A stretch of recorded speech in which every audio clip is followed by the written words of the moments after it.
Welcome to Astroventure, the DSLR astrophotography channel.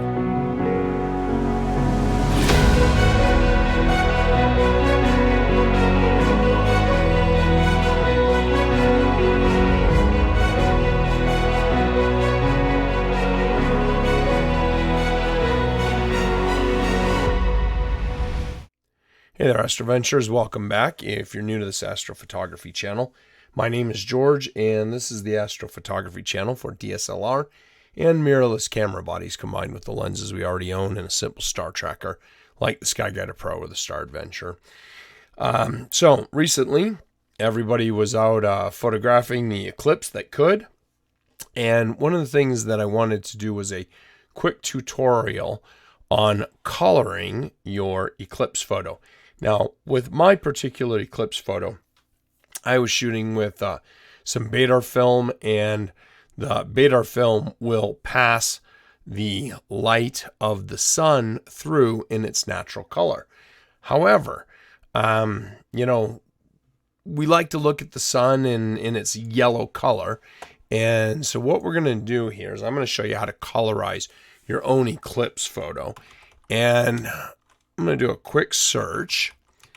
Here we go, eclipse photo. Let's see here. Images. Okay. Now, what I'm doing is I'm looking around on the web, and let's say that I see a particular color that I like. Here we go. Let's go to this one. Let's say that I like something in here. So what I can do is I can click on my print screen, and then I can go ahead and come over here and snippet the piece that I like.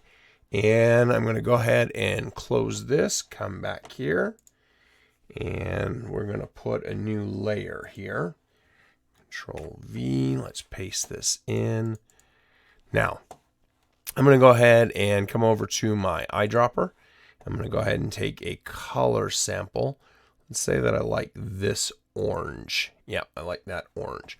Okay, now what I'm going to do is I'm going to go ahead and click on this eye to get rid of it. So it's gone. Hit Z, whoops, hit Z, and we are going to minimize this out a little bit. There we go. Okay, and to get this hand and move it around, holding the space bar down, and then left click and hold it, I can drag this around. Okay, now I'm going to come back over here to my layers, and I'm going to add a new layer. I'm going to hit G for my bucket. I have the orange color that I want, and I'm now going to fill this layer number 2 with the orange.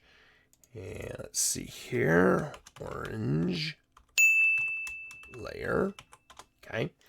Now I'm going to come up here to its attributes, and I'm going to change this to an overlay.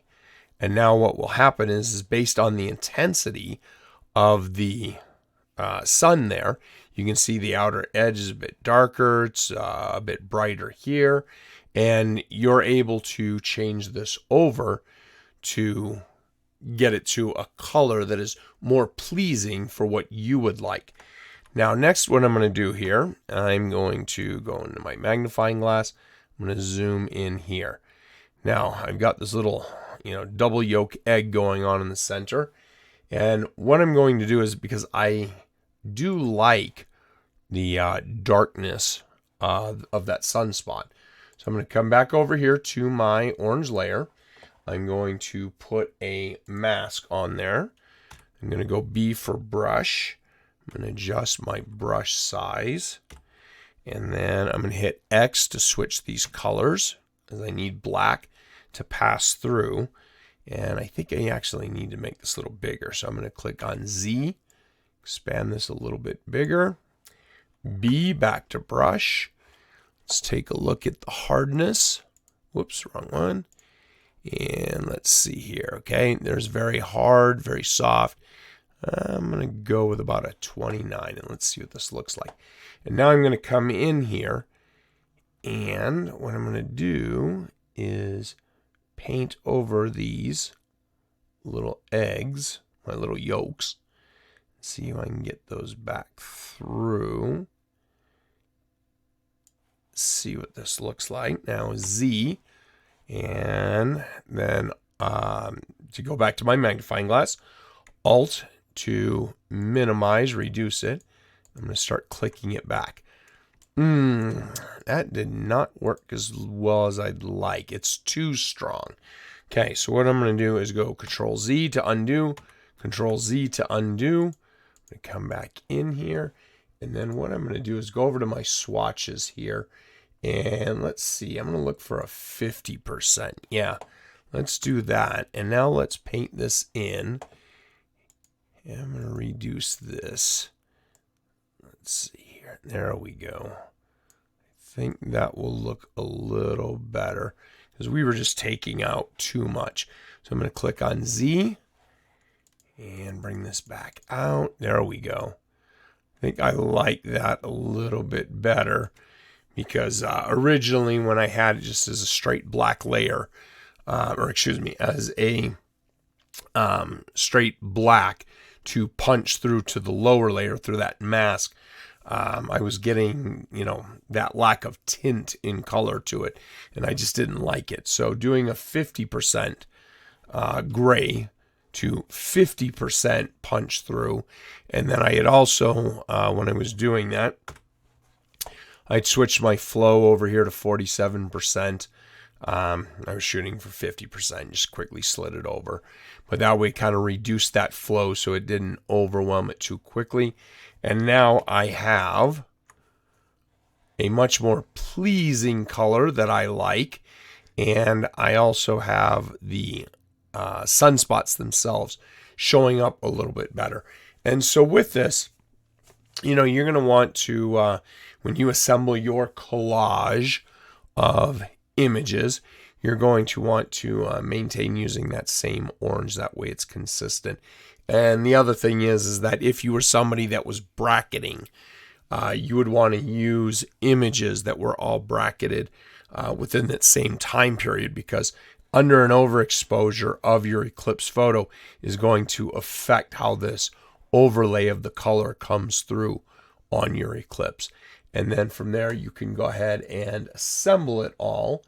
And I will go ahead and bring this over just so you can see. This is one. Let me see here. Enter. And so this was one that I had done. Originally, this was all, as I said, shot through that beta film, and it was straight up white. I applied my own color overlay to it just to make it how I wanted. So there you have it, Astroventurers. If you've got your eclipse photos and you want to, add a bit of color to it because you just think it's a little more pleasing, that's how you do it. Simple background layer, pick the color from what you would like to use, put that on its own layer with a paint bucket, fill it in, switch its attribute over to overlay, and then it will go ahead and overlay based on the brightness and darkness. And then if you want to punch through, you can always add a mask onto that color layer, and then do an adjustment. A black paint through will give you, clean through to the lower layer.